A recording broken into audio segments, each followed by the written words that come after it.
नमस्कार, कामतगिरी अभय न्यूज में आप सभी दर्शकों का स्वागत है और मैं हूं पूजा। अब डालते हैं एक नजर आज के मुख्य समाचारों पर।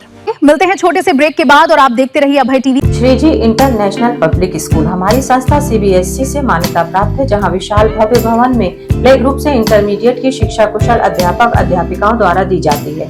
प्राकृतिक वातावरण में अवस्थित बच्चों को उच्च गुणवत्ता की शिक्षा प्रदान करने की एकमात्र संस्था।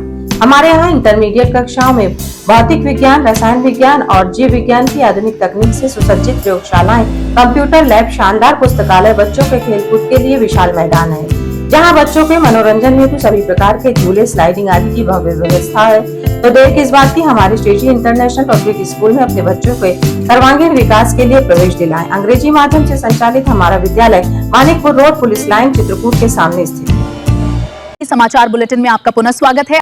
अब समाचार विस्तार से। चित्रकूट से इस वक्त की बेहद दर्दनाक और दिल दहला देने वाली खबर सामने आ रही है, जहां एक 60 वर्षीय बुजुर्ग ने कथित तौर पर घर के अंदर अपनी जान दे दी है। फिर जब मैं चली गई तो फांसी लगा दी, मुझे पता भी नहीं चला।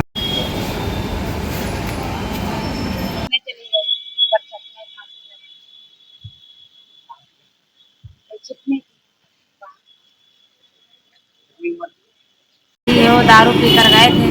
हाँ। और हमें पता नहीं है क्या ये तो कार्रवाई में की। और पीछे छोड़ गए हैं रोता बिलखता परिवार, अधूरी जिम्मेदारियां और कई बड़े सवाल। मामला करवी कोतवाली क्षेत्र के छिपनी बाहर खेड़ा गांव का बताया जा रहा है, जहां राधे नाम के बुजुर्ग ई रिक्शा चलाकर अपने परिवार का भरण पोषण करते थे। परिजनों के मुताबिक घटना वाले दिन वो नशे की हालत में घर पहुंचे थे और घर आने के बाद बहू से खाना खाने को लेकर कहासुनी हो गई।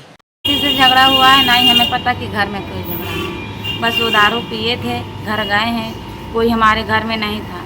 मेरा आदमी रिक्शा चलाता, मेरा ससुर भी रिक्शा ही चलाते हैं। बहू का कहना है कि बुजुर्ग पहले से ही कहीं बाहर विवाद करके आए थे और गुस्से में लगातार बड़बड़ा रहे थे। इसी दौरान माहौल बिगड़ गया और थोड़ी ही देर बाद बुजुर्ग ऊपर छत पर चले गए। बताया जा रहा है कि उस वक्त घर में सिर्फ बहू ही मौजूद थी, जबकि पत्नी, बेटी और बाकी बच्चे किसी काम से बाहर गए हुए थे। मेरी मम्मी सब कोई बाहर था, मैं अकेले थी घर में।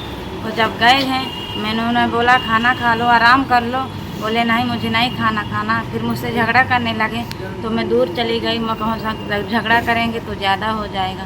कुछ देर बाद जब परिवार को घटना की जानकारी मिली तो घर में चीख पुकार मच गई। मृतक अपने पीछे 3 बेटे और 1 बेटी छोड़ गए हैं। यहाँ पर फांसी लगाई घर पे, मतलब घर में किससे फांसी लगाई थी उन्होंने? रस्सी में, ऐसे बांस खूब हटाया उसी में लगाया। पक्का घर था कि कच्चा? नहीं पक्का है, लेकिन अब इसमें लेंटर नहीं भरा हुआ, ऐसी टीने हुई डाली। टीने डली? हाँ।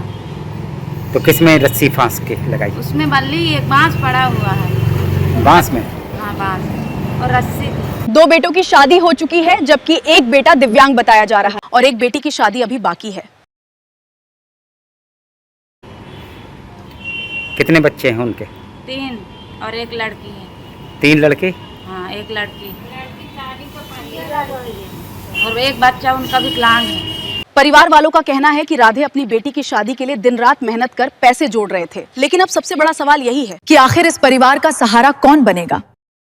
जवान बेटी की शादी कैसे होगी और दिव्यांग बेटे का पालन पोषण कौन करेगा? फिलहाल पुलिस पूरे मामले की जांच में जुटी हुई है और परिवार गहरे सदमे में है। तो रहते नहीं है ये बच्चे, साथ में नहीं रहते क्या? नहीं, वो बाहर चले गए थे। मैं थी, मेरा आदमी था, वो बाबूजी थे और एक मेरी जेठानी, जेठ, ननन, सब लोग बाहर थे। आखिर में डालते हैं एक नजर आज के मुख्य समाचारों पर। अब हमें इजाजत दीजिए, अगले समय हम फिर हाजिर होंगे पुनः कुछ खास खबरों के साथ। नमस्कार और आप देखते रहिए अभय टीवी।